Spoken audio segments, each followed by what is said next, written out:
السلام علیکم ورحمۃ اللہ وبرکاتہ۔ دوستو اور عزیزو، امید ہے کہ آپ سب خیر و عافیت سے ہوں گے۔ دعا کرتا ہوں کہ اللہ تبارک و تعالیٰ آپ کو ایسے ہی خوش رکھے اور اپنے حفظ و امان میں رکھے۔ ماشاءاللہ یہ رمضان المبارک کا مہینہ چل رہا ہے، یہ رمضان کا آخری عشرہ ہے۔ آپ لوگ مجھے بھی اپنی دعاؤں میں یاد رکھیے گا۔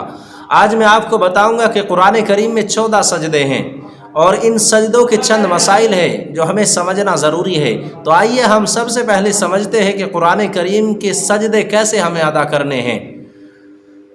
تو سب سے بہتر اور افضل طریقہ یہ ہے کہ جیسے ہم قرآن کریم کی تلاوت کر رہے ہیں اور سجدے کی آیت اگر ہمارے سامنے آ جائے تو ہم قرآن کریم کو بند کریں اور سجدہ کریں، سجدے میں جائے، سجدے میں 3 مرتبہ سجدے کی تسبیح پڑھے اور پھر جس پوزیشن پر بیٹھ کر ہم قرآن کریم کی تلاوت کر رہے ہیں اسی پوزیشن پر بیٹھ کر ہم قرآن کی تلاوت شروع کر دیں۔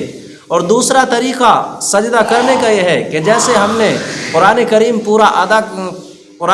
پورا کر لیا اور 14 سجدے ہمیں اس طریقے سے کرنے، ہم قبلہ رخ کھڑے ہو جائیں اور پھر بغیر ہاتھ اٹھائے اللہ اکبر کہہ کر کے ہم ایک سجدہ کریں، اور جیسے تشہد میں بیٹھتے ہیں ایک سجدہ کر کے بیٹھ جائے، پھر دوسرا سجدہ کرے، اسی طریقے سے پھر تیسرا، پھر چوتھا، پانچواں، اس طریقے سے مکمل ہم 14 سجدے ادا کر لیں۔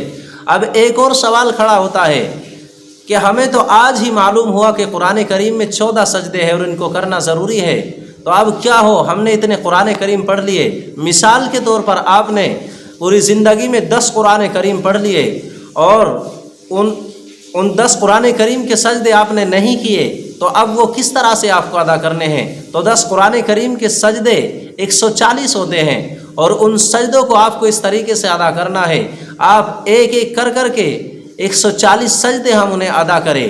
جس طریقے سے ہم نے پہلے 14 سجدے ادا کیے، اسی طریقے سے ہم 140 سجدے قرآن کریم کے ہم ادا کریں، یا جتنے بھی ہم نے قرآن کریم پڑھ لیے ہیں اور سجدے نہیں کیے ہیں ان کا ہم حساب کر لیں، اور حساب کرنے کے بعد پھر ایک ایک کر کے ہم وہ سجدے ادا کریں۔ نیت باندھنے کی کوئی ضرورت نہیں ہے ان سجدوں کی، اور نہ ہی سلام پھیرنے کی ضرورت ہے۔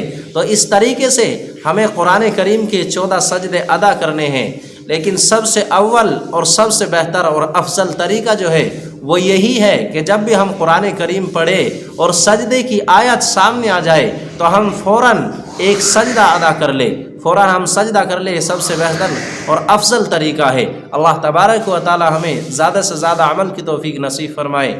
السلام علیکم ورحمۃ اللہ وبرکاتہ۔